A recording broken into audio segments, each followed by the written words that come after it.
How's it going, guys? Swiss Far here.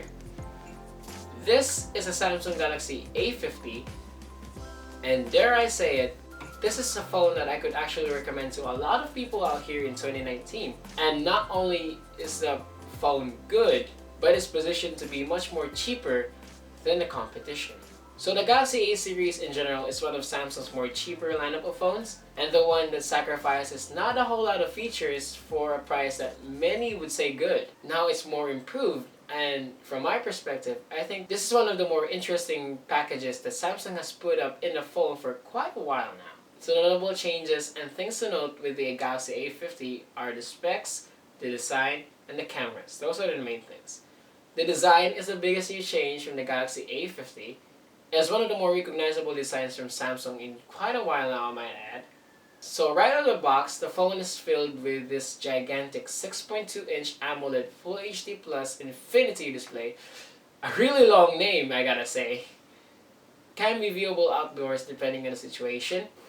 Great colors, thin side bezels, and a thick chin and a notch up at the top. My downsides of the display can be viewed as nitpicking at this point, like the occasional 16:9 apps running unupscaled on a 19:9 screen, and the volume buttons are placed on the right side, causing the volume up button to be that far. I wish it was lower, and I kinda wish it was on the other side. Also, I kinda love that I picked up this black A50 by accident. When we were at the store looking for a new phone, I've never seen the Samsung Galaxy A50's display unit to actually experience the phone before actually buying it. But there are a lot of people recommending this phone for me to buy it, and seeing that when I asked the sales lady, it was only the black option that they have, like this fully sold out. I grabbed the opportunity and boom, now I enjoyed it. Some people don't like it though because it's trippy, and I get that. The body of this phone is surprisingly made of plastic. That's why it's kind of like compared to this Samsung Galaxy A7 2017. By the way, not a complaint, I'm just saying. I've actually thought for a long time that this was made from like glass and metal, all of the trend of the phones that we have in 2019 has started to become more of that. But a YouTube channel who goes by the name of Jerry Everything made a durability test on his channel about this phone, and here are his thoughts. The frame is made from plastic, covered in a thick, chippable coat of glossy paint. Okay, so lots of thoughts on this Infinity U display on the Samsung Galaxy A50. When you look at it on how it's presented on YouTube videos, you kind of notice the notch every time, but when you scroll through Twitter or Instagram, you rarely see the notch because you're into that content that you're actually looking. It also doesn't cover any menus or controls in everyday games and apps or everything like that. It's small enough to fit into the notification bar, which is cool. So specs. For starters, it has the Exynos 9610. It has 6 GB of RAM and 128 gigs of storage, which can be expanded to a whopping 1 TB of storage.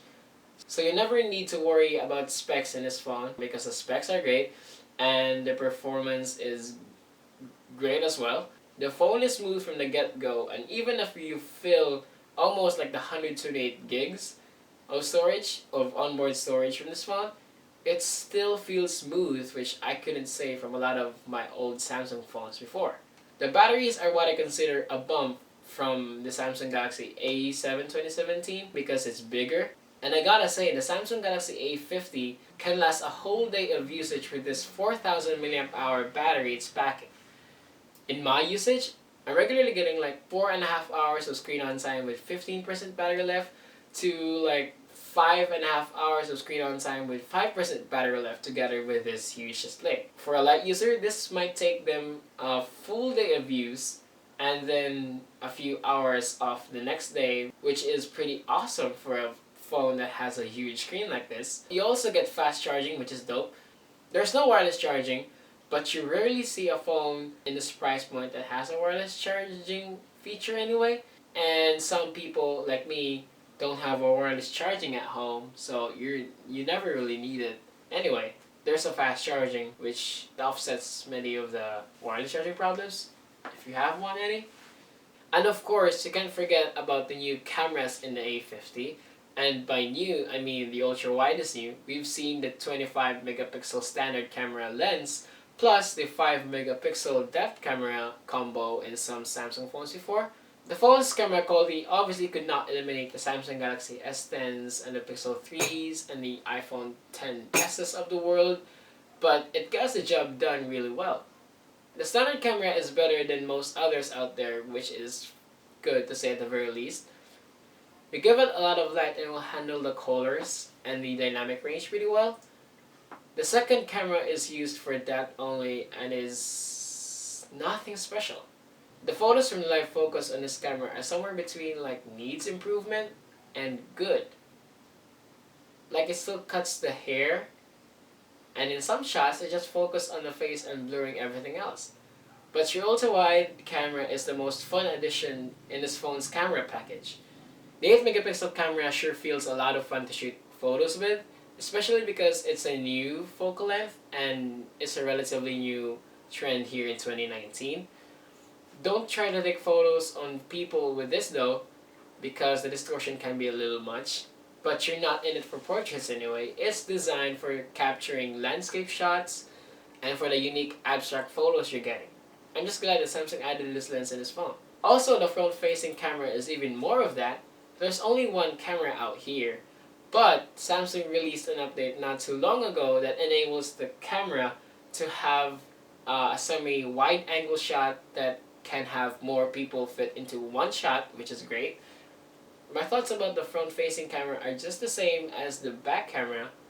It's better than some others out there, but obviously could not eliminate the flagship phones. Live focus is more of an afterthought, and it also overexposes the subject every time. About the software, it's running Samsung's One UI on top of Android Pie.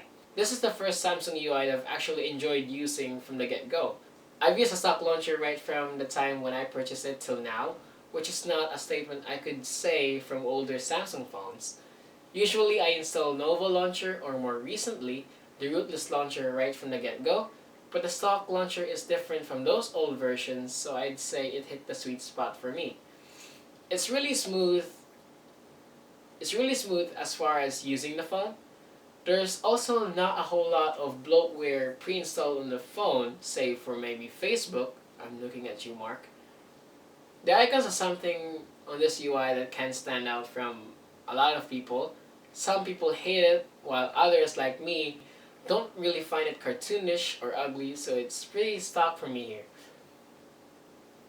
Updates are something that you can't predict as far as Samsung phones would go, but with my experience on the Samsung Galaxy A7 2017, I received 2 major software updates and monthly security updates. So fingers crossed Samsung might turn onto a new leaf this year and push the updates a little more, but I'm not holding my breath. Overall, it's a great Samsung overlay. The settings are at the right place. The idea of placing things lower on the screen is really underrated, especially given how tall this screen is. It also has dark mode, which really helps at night and might save your battery for a couple of minutes longer than usual. So with all of that, add USB Type-C, add the headphone jack, add the expandable storage, Bluetooth 5.0. Like, it's definitely not the flagship phone we've always wanted, but it keeps the essentials and it pushes them to what I think is the next level, and I think that's freaking awesome.